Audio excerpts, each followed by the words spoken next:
In the repair shop today, Silversmith Brenton uses talents he didn't know he possessed.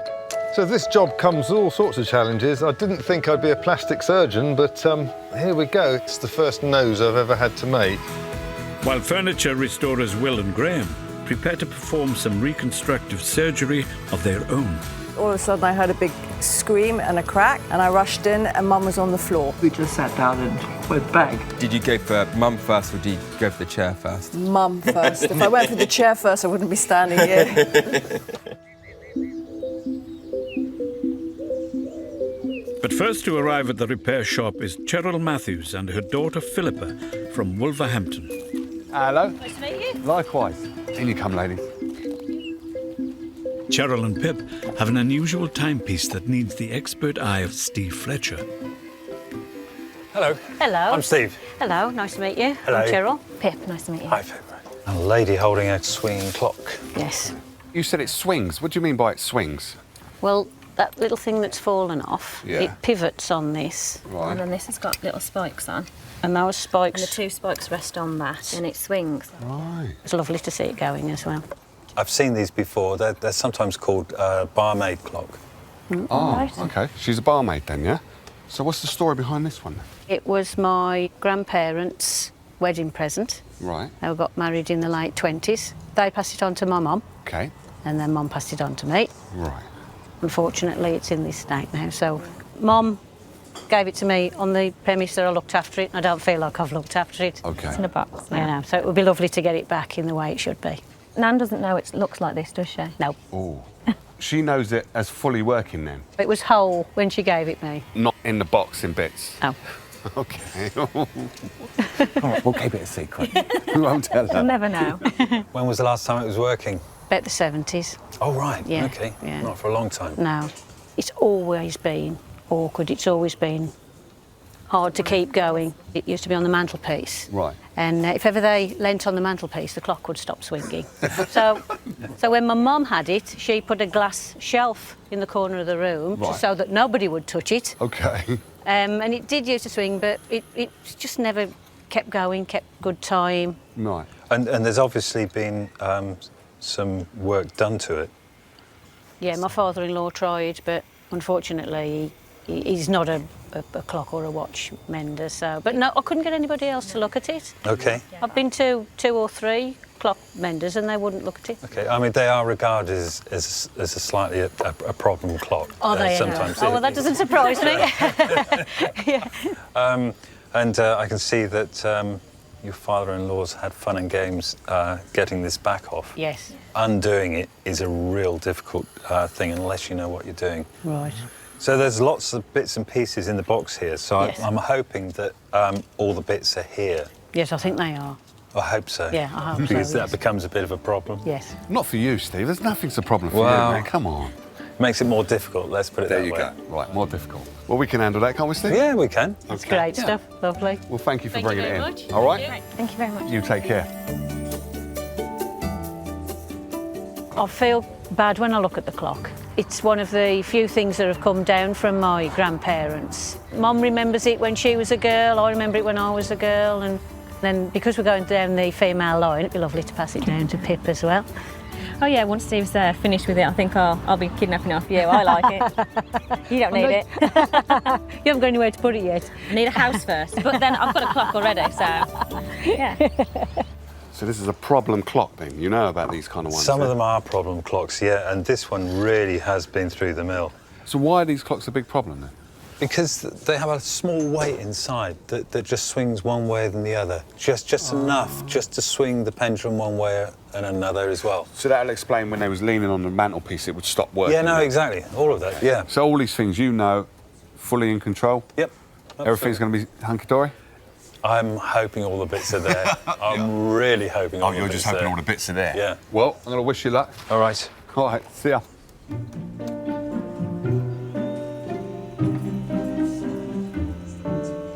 Cheryl's father-in-law has had real fun and games, especially trying to get the back off of it, and also on this shaft here, he's filed it almost half away. This is not uncommon to see this sort of thing happen to clocks when people are trying to fix it themselves and don't know the right way of doing things. They can often cause more damage than cure the problem. I'm really hoping that I've got all the rest of the bits and pieces. I think I have, actually, and the rest of the stuff in this box that she brought along has got nothing whatsoever to do with the clock, so everything I've got is here. These swinger or mystery clocks were first patented in the 1860s. This one dates from the early 20th century and was a popular model made by the German clockmakers Junghans. The other thing I need to do is take this dial off and take this over to Kirsten. I know she'll make a lovely job at filling these chips.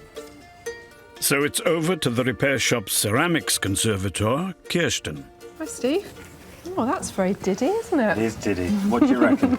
Obviously, it's been bashed around, hasn't it? It's lost quite a lot of the enamel. Yeah. Yeah, I mean, I can certainly do like a coloured fill on that for you. Okay. I'll do my best. Brilliant. Get my special specs out. Excellent. Okay.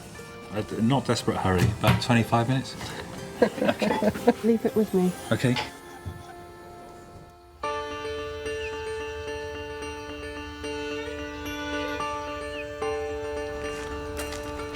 Liz Bradbury has brought a tarnished memento given to her by a very special lady. Silversmith Brenton West is standing by.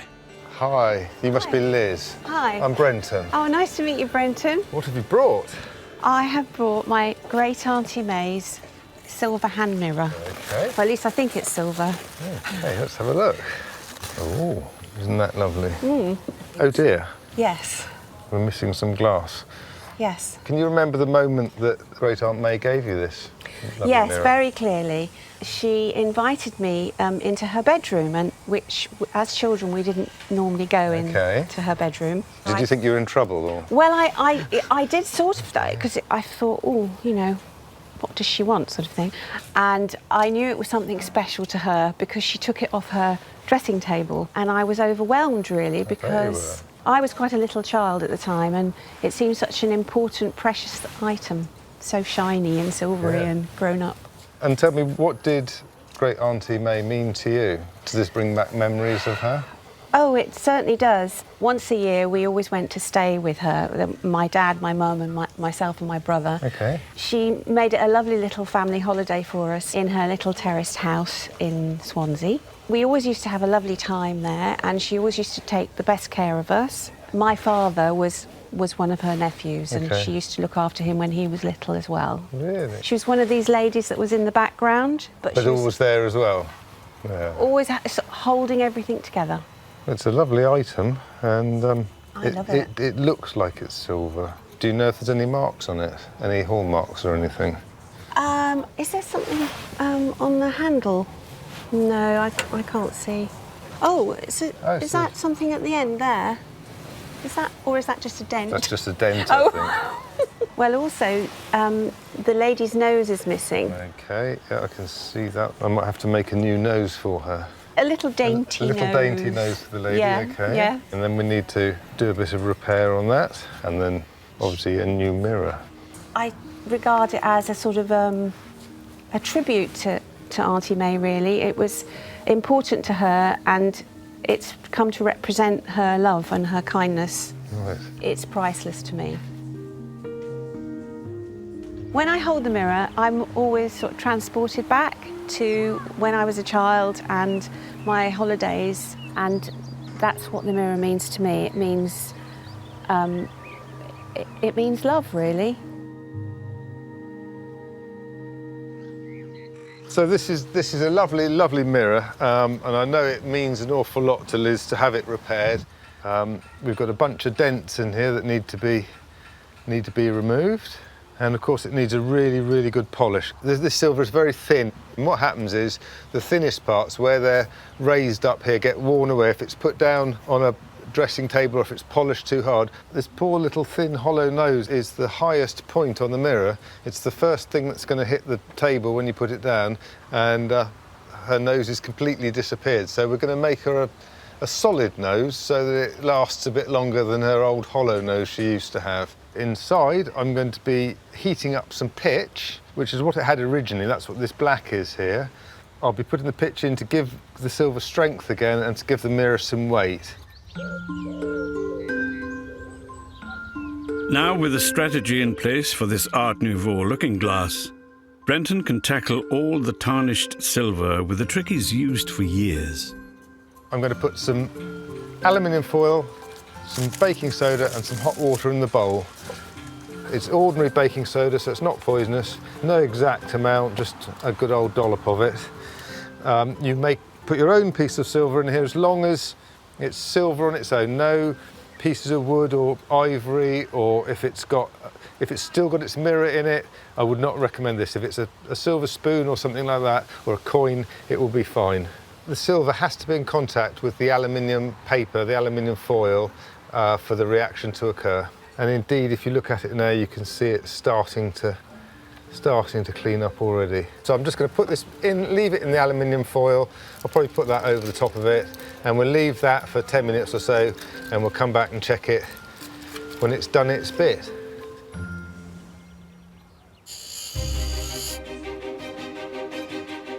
Back inside the workshop, Steve has discovered that a key component of the barmaid clock is beyond repair. This has been really badly damaged. The barrel arbor and key. The barrel arbor is the axle which tightens the mainspring to power the clock movement. Without it, the timepiece can't be wound up. I'm going to cut this end off. I'm going to drill it and then put a new piece in it that will have a square on it. And once I've done that, you'll be able to slide a key onto it in the normal way that you would put a key into a clock. That's quite a complex job, but I'm going to get on with it now.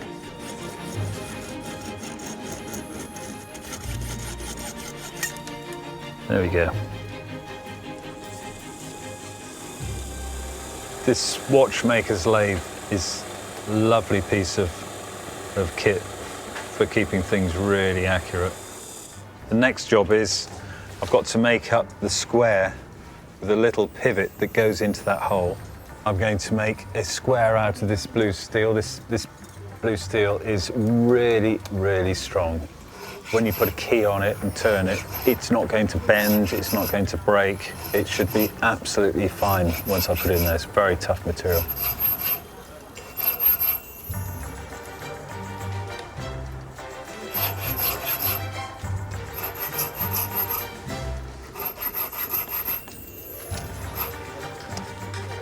Good, so that's perfect. So next stage is I'm going to turn it down so that it's the right diameter to fit into this hole.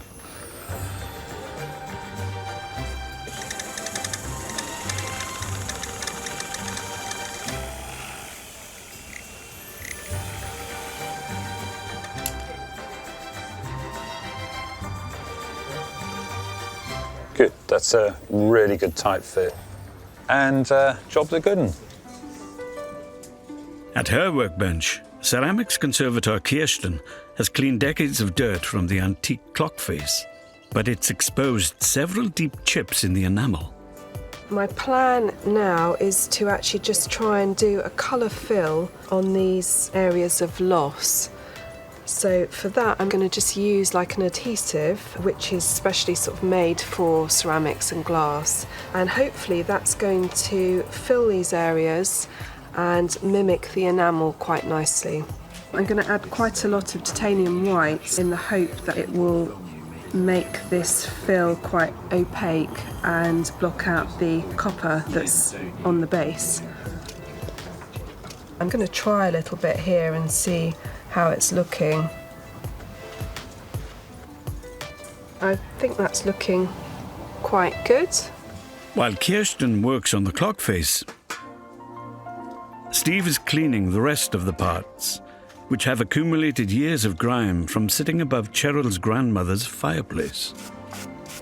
You usually see a clock on the mantelpiece above a fire, which is not a good place for a clock because you get all the heat and dust coming up from the fire.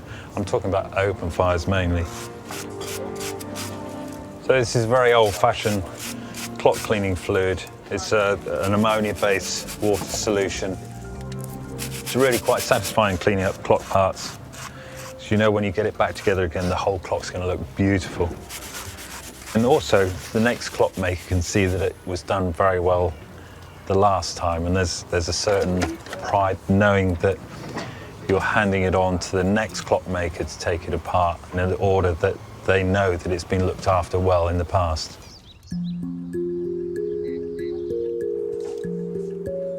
Next to arrive is Joanne Silverstein and her daughter Lisa, with a distinctive piece of furniture that's had a catastrophic accident.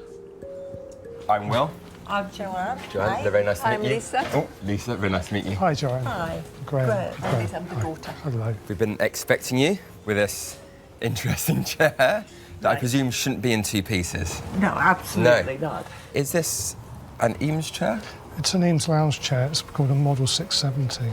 The repair shop are calling on the expertise of mid-century furniture restorer Graeme Mancha.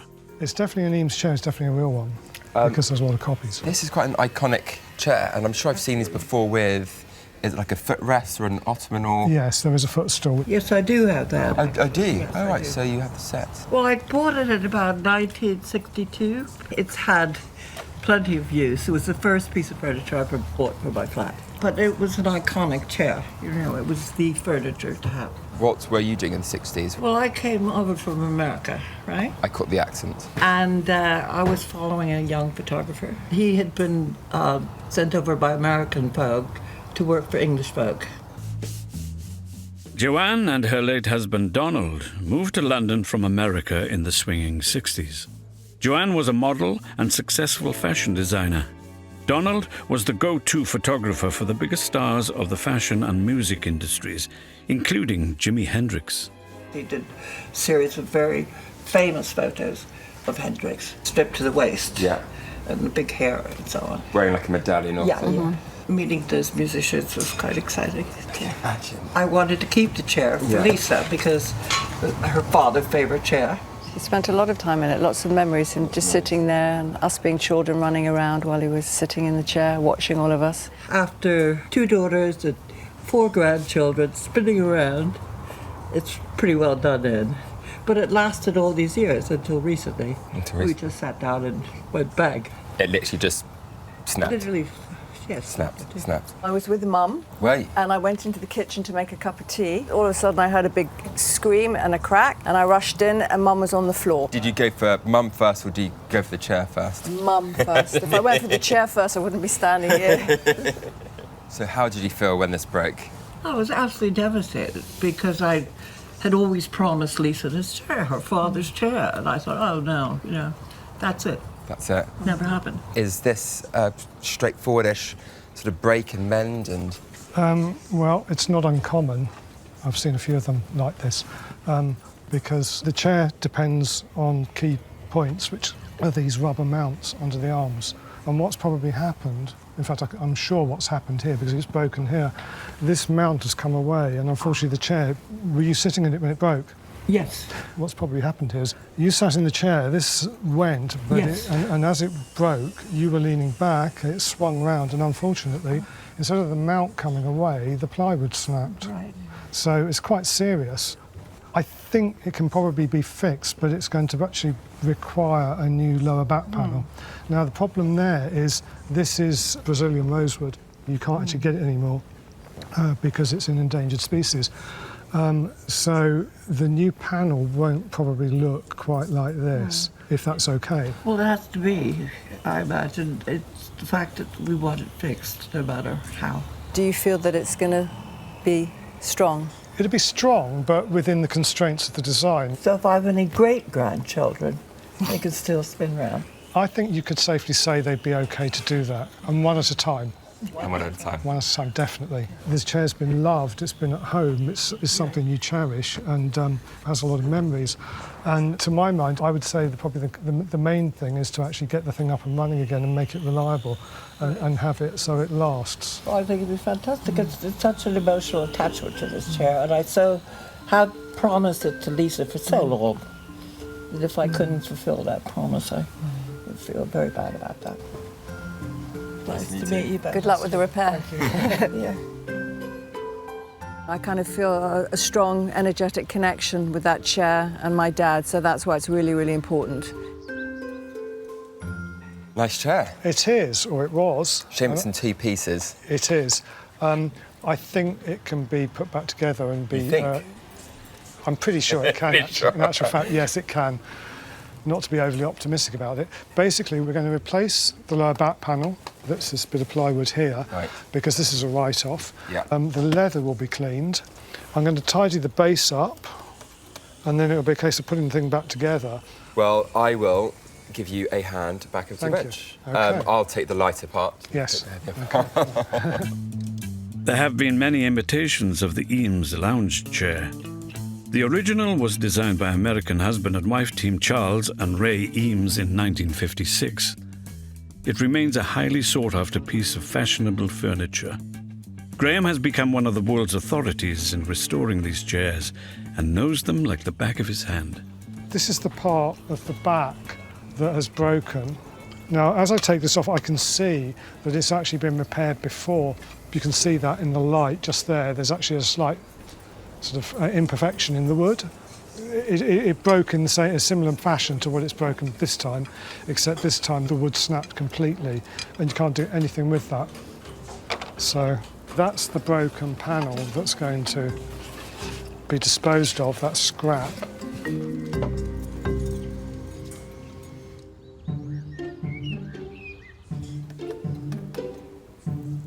Silversmith Brenton has come to the rescue of a treasured Art Nouveau hand mirror. Its glass is long gone and it's lost its lustre after years of languishing on a shelf. But thanks to a trick of the trade, this mirror may have a new lease of life. Yeah, it's pretty good. It's got most of the black out of the details. It's going to want a final polish up, but that little trick's worked well. I'm going to give this just a gentle polish over, just to make it really, really shiny, because it's just still slightly dull. Now that decades of dark tarnish are erased, Brenton can concentrate on crafting a crucial missing feature. So this job comes with all sorts of challenges. I didn't think I'd be a plastic surgeon, but here we go. In all these years of silversmithing, this is the first nose I've ever had to make. And it's actually much more difficult than you think, because a nose is a funny shape, and this is a tiny, tiny little nose. I'd love to have soldered a piece in there and then banged another nose out, but this metal is just so thin that if I did anything like that, it would just split completely. So I've got to look after the integrity of this mirror. So I'm just going to put that through there. We can have a nice little button nose like Liz wanted, or we can have a big Pinocchio nose, but I think that would be a bit silly. So I think what we'll do, we'll go for the little button nose. I'm just going to glue that into the hole from behind. Next on the list, before he can fit a new piece of glass, Brenton must reinforce the structure of this fragile keepsake using a material called pitch. So this is pine resin. It's just a hard resin that when it's hot becomes liquid, and when it's cool is hard, and it's ideal for pouring into hollow silver objects that are very thin metal. So this will take a few minutes. So the pitch is slowly melting. Once it's all liquid, I can pour it into the back of the mirror. So this smells like a pine forest in summer, which is quite rewarding actually. Pitch has been used to fill and give weight to pieces crafted from gold or silver sheets for hundreds of years. It was first discovered in early Islamic jewellery. We know it's ready when all of this pitch is melted, and there's still a lump in there that's slowly melting, so any second now this will be ready. I don't want to pour it in there and have a big lump sticking up in the middle because the mirror won't fit in. It's got to be smooth. So I'm just warming the mirror up slightly so it's not shocked by the heat of the pitch going in. The mirror's cold and the pitch is hot, and just better just to have it slightly warmed up. Silver's a really good conductor of heat, so it doesn't need much heat to do that. Right, so I'm just pouring the pitch now. Obviously I can't put too much in or the mirror won't fit, so I've got to put just enough in, just to give that silver some strength. So this, because it's liquid, it's naturally self-leveling. If you look at the middle of that pitch there, you can see the old pitch that was in there before is melting and floating to the top of my new pitch, which is quite nice. Right, put that down there. I've just got to level that a bit. So I'm just making sure that there's enough room for the mirror. Just moving any pitch out of the way that's going to cause me problems. But I think that's about right now, so I'm going to leave that to set, and then I'll try the mirror in there when it's cooled down. It'll probably take about half an hour.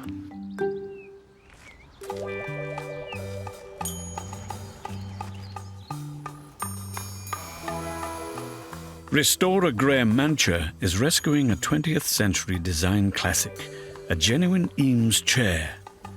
Now he's got it in bits, Graeme examines the evidence. Within minutes, he's deduced the likely cause of the accident, a suspect shock mount. Essentially, to the untrained eye, I mean, it pretty much looks okay, but in actual fact, it's not. This mount is actually sagging. It's starting to twist and it's much lower. It means the back of the chair would be much lower than it should be. This one has been glued on before, which is the reason it broke this time, because it was an old mount, and you can't really glue old mounts back. This is a new mount. The geometry of this and the alignment is perfectly square and straight. But badly fitted mounts aren't the only problem. The seating panel has a weak spot. I noticed earlier that on this side there's a split, and it's not in just one laminate, it's actually in, there's a couple of layers of the laminate have come away. So I'm going to use a gauge to actually just see how deep that is. So that goes down quite a long way. Eames chairs are such precision pieces of engineering that any slight defect in a single component can have a knock-on effect. So you've got a 7-layer ply. This is splitting over 2 layers, which severely compromises the structure. It's not very strong. And you're gluing the mount to that, and the whole back of the chair and the weight of the person sitting in it are taken by this area here. And I don't really want Joanna to have another accident like she did when the thing broke recently. So what I'm going to do now is I'm going to glue all that and make sure it's structurally sound before I prepare and attach the new shock mounts.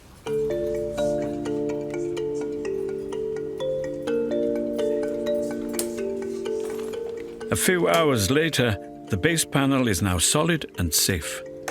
It does look to me all good. So the shock mount should be fine. I also noticed another thing I've got to do is the plate.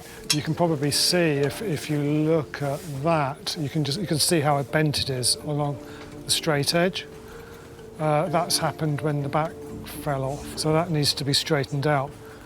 It's actually a very, very strong piece of metal.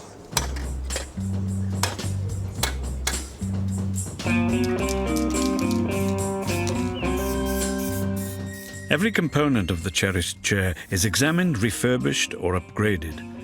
But the Brazilian rosewood panel that can no longer be sourced must be replaced with an alternative. How you doing, Graeme? Hi. Postman's bin. Got a little parcel for you. Cool. Is that all right? Yeah. Is that the right one, though? Let's have a look. Is that the right colour? Well, this is Santos. This is Rio rosewood.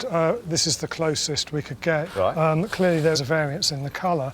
This will wear in over time. OK. So then, my question is, how are we going to... Is that... You're just saying, OK, leave it like that and the sun will age it, or are we going to bleach this? I mean, it's possible to do that, but it's quite an involved process, and we considered this. Will and I discussed it. Right. Joanne's been informed of that.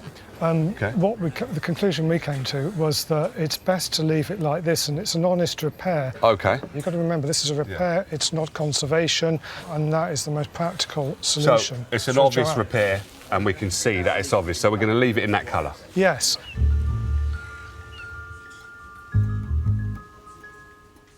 After hours of long labour, it's finally time to reconstruct this pioneering piece of furniture. How's it going? It's good. If you can offer that up, that goes there like that. Okay. And find the screws. One either side. Just do it finger tight. Yeah. Okay. So we're not too far away from completion. No, it's getting there. This is like flat pack furniture, isn't it? Yeah, well, it's funny you should say that. Charles Eames did try and design some furniture. There was a shelving system he designed, but it was a bit ahead of its time. In the end, it was actually assembled in the factory because people couldn't handle building the stuff at home. Well, it took me an age to put this together. So the deal is, now that I've helped you with this, as soon as you get the upholstery on, I'm the first one that gets to sit in the chair. Okay. Yeah, deal? That's a deal, it's a deal. Yeah, Deal. you can test it. Perfect. Okay. Deal.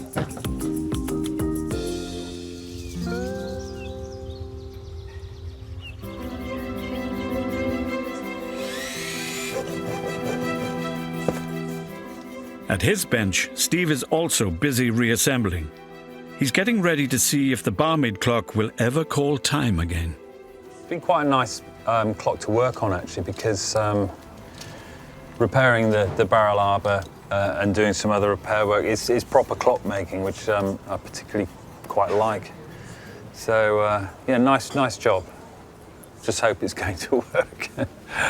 This is quite a tricky piece to pop in. So this is a tiny, tiny little pendulum that ticks one way and then the other way.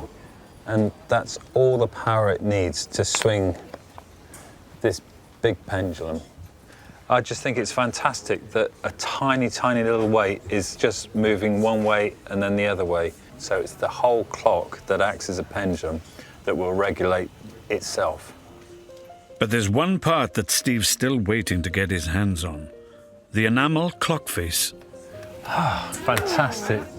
Thank you very much. All right. Oh, that's brilliant. Okay. Absolutely brilliant. I look forward to seeing her holding it. So it'll be swinging like that next time you see it. Very cheeky. Yeah.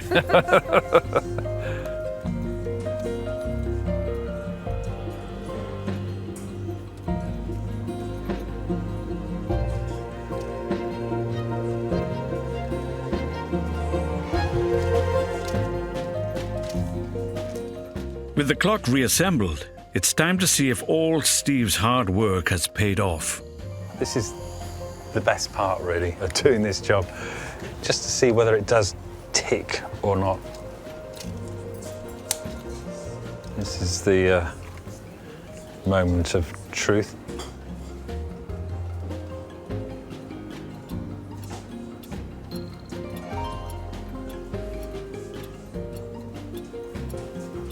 So far, so good.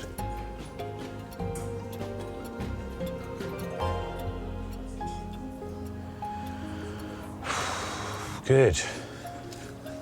Fingers crossed it's going to carry on going. This unusual timepiece arrived in bits after an attempted repair at home went wrong.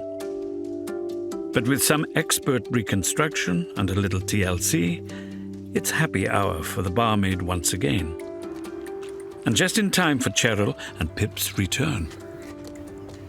Hello. Hello. How are you? Fine, and you? Good, thank you. Nice to see you again. You too. You've been looking forward to this moment. We have, yes. What are you hoping for? Oh, I'm hoping for a perfect clock. A perfect clock. Oh, my word. I won't keep you in suspense any longer. Oh, she's lovely. Oh, she looks lovely. Smashing. That's just as I remember it. That's lovely. Did you have to do a lot of work to it? A heck of a lot of work. Did you? Yes. Yeah. I'm not surprised. Having it working again, does that bring back any memories? Yes, yeah, because I remember seeing it like that on the glass shelf. Now it's lovely to see it. Yeah, in my mind's eye, I can see it on the glass shelf in the living room. Yeah, now it's gorgeous, lovely. Thank you, that's smashing. You're very welcome. It's quite mesmerising to watch. It is, yeah, yeah. And she looks really happy as well, doesn't she? Oh, Mum will be really, really pleased with it now. Excellent. All right, okay, all right. Oh, it's absolutely wonderful getting the barmaid clock back. So happy. Didn't think she'd be in such good condition. I've seen it with her holes in the clock, but I have never seen it ticking. It's just fabulous. It's just wonderful to see it working again. And it's family. It's not just an object. It made me think of my mum. She'd be so happy to see it working. Yeah. Yeah. It's lovely. Does it come from Nan and Grandad? Yeah.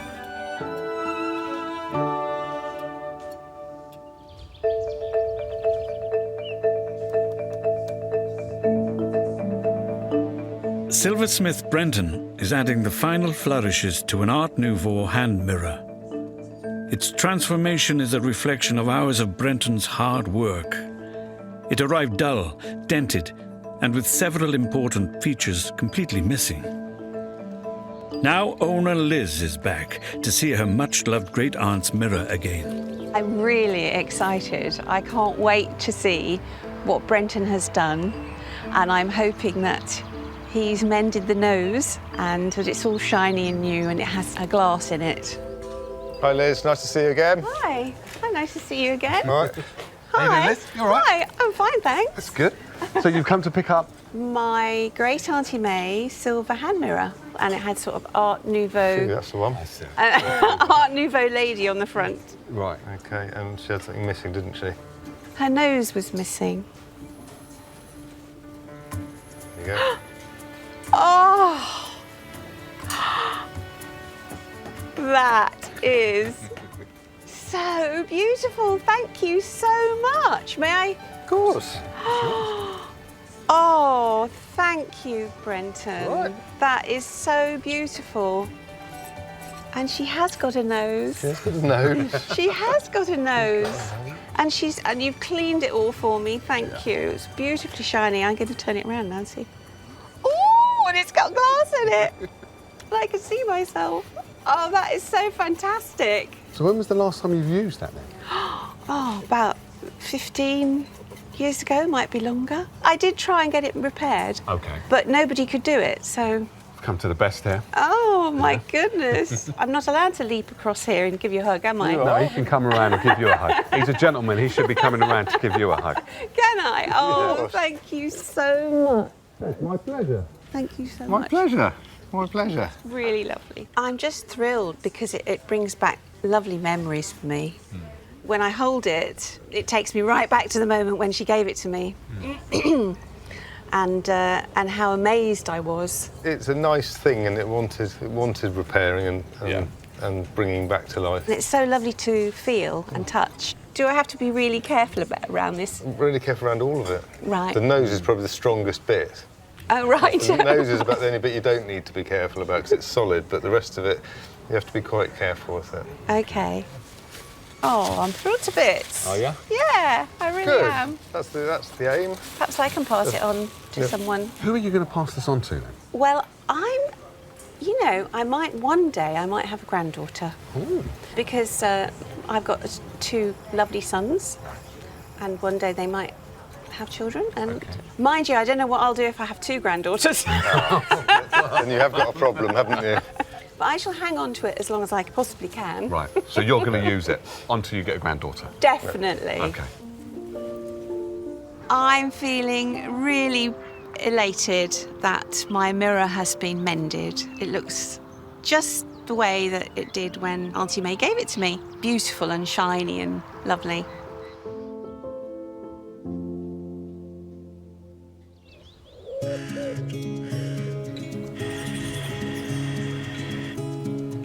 Back in the workshop, the Eames lounge chair is undergoing a full service from an expert in mid-century designer furniture, Graeme.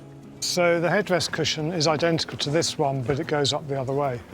And it's part of the design that these cushions can be rotated to even out the wear. Not a lot of people know that, but it's actually part of the design that was intended to be done, as with the ottoman cushion and the seat. So that's the cushions done, and now I'm going to put the arms on.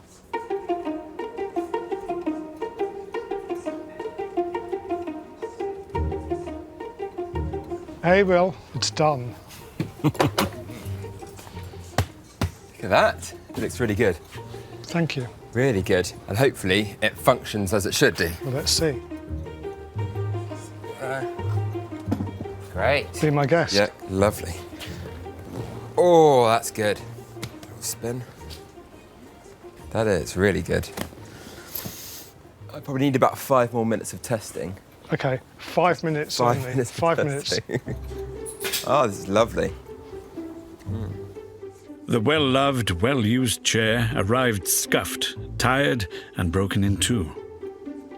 But now, with the rosewood panel and broken mounts replaced and the leather upholstery reconditioned, it's looking as good as it did in its heyday. It's now ready to be delivered back to Joanne and Lisa. Look, Mum, That's sitting on the Eames chair. Oh, the Eames chair. It was the very first piece of furniture I ever bought in England. I literally had one chair and a kitchen table. So it's a very important chair. Besides being a sort of eye-cotton chair, I'd rather have the one chair than lots of other furniture.